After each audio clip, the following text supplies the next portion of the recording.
शिव बाबा की अच्छी से अच्छी याद कैसे होगी?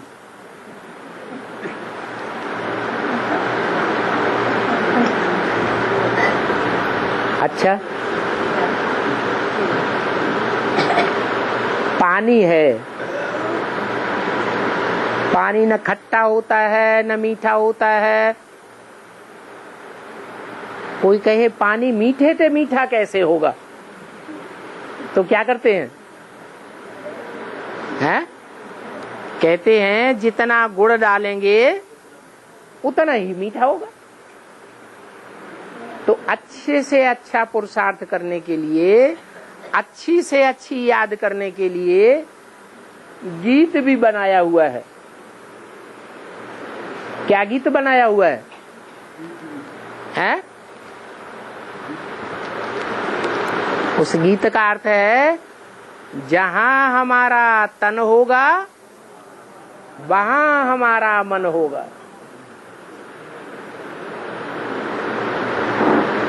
अगर आधा तन लौकिक में लगावेंगे, लौकिक संबंधियों की सेवा में लगावेंगे, और आधे तन की ताकत ईश्वरीय सेवा में लगावेंगे, तो आधी याद आएगी या संपूर्ण याद आवेगी?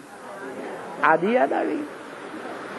ऐसे ही जिंदगी का कमाया हुआ आधा धन ईश्वरीय सेवा में लगावेंगे और आधा धन आसुरी दुनिया की सेवा में लगावेंगे, तो रिजल्ट क्या आवेगा? 100% रिजल्ट आवेगा या पूरा रिजल्ट आवेगा? है 50% ही रिजल्ट आवेगा। मन अगर 100% मन के संकल्प ईश्वरीय दुनिया के कंस्ट्रक्शन में लगावेंगे तो 100% रिजल्ट आएगा, अच्छी याद आएगी। अगर 50% मन के संकल्प फिल्मी दुनिया में लगा दिए तो 50% कम से कम दुनिया याद आएगी कि नहीं आएगी?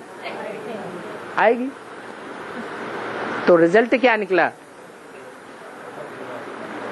क्या निश्चित हुआ कि तन की ताकत, मन की ताकत और धन की ताकत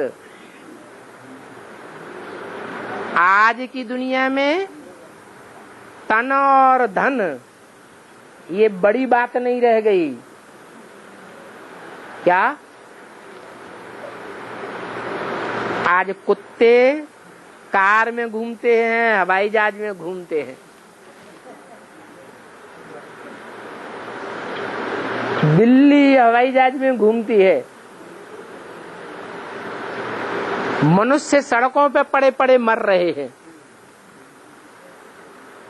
तो मनुष्य के तन की ज्यादा ताकत है, ज्यादा वैल्यू है, या जानवरों की ज्यादा वैल्यू है? तो तन की कोई खास वैल्यू नहीं है। बाबा तो कहते हैं ये सड़ा हुआ 84वें जन्म का शरीर है, इसके हर छेद में से बदबू ही बदबू निकलती है।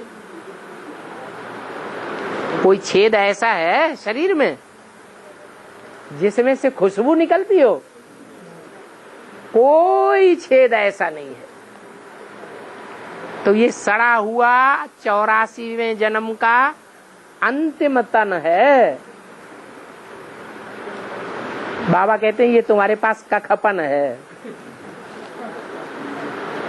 क्या कखपन है? इसे अर्पण कर दो।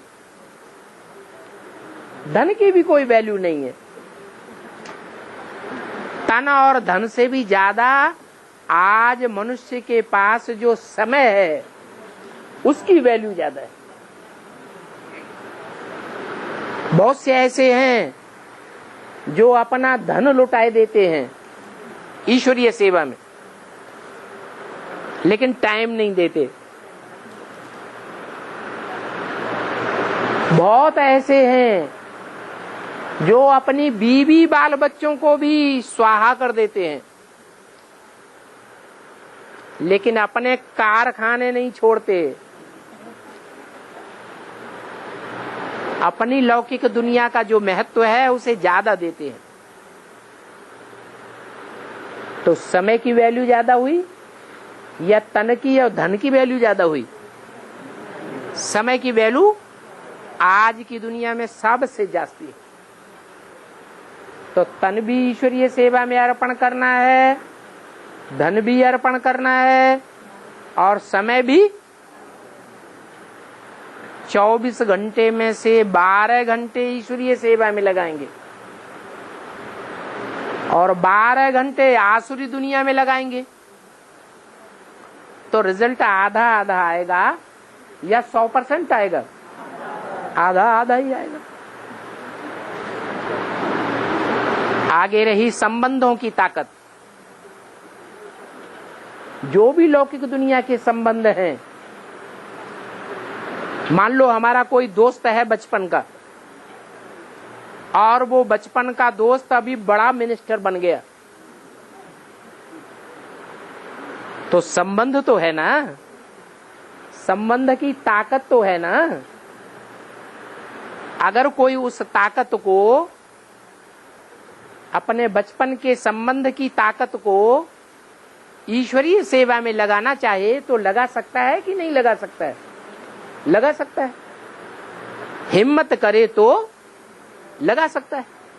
तो अगर लगाता है, चाहे छोटा संबंधी हो चाहे बड़ा संबंधी हो, सारे संबंधों की ताकत, जितनी भी जानकारी है ईश्वरीय सेवा में लगाता है, तो उसका उजूरा मिलेगा कि नहीं मिलेगा?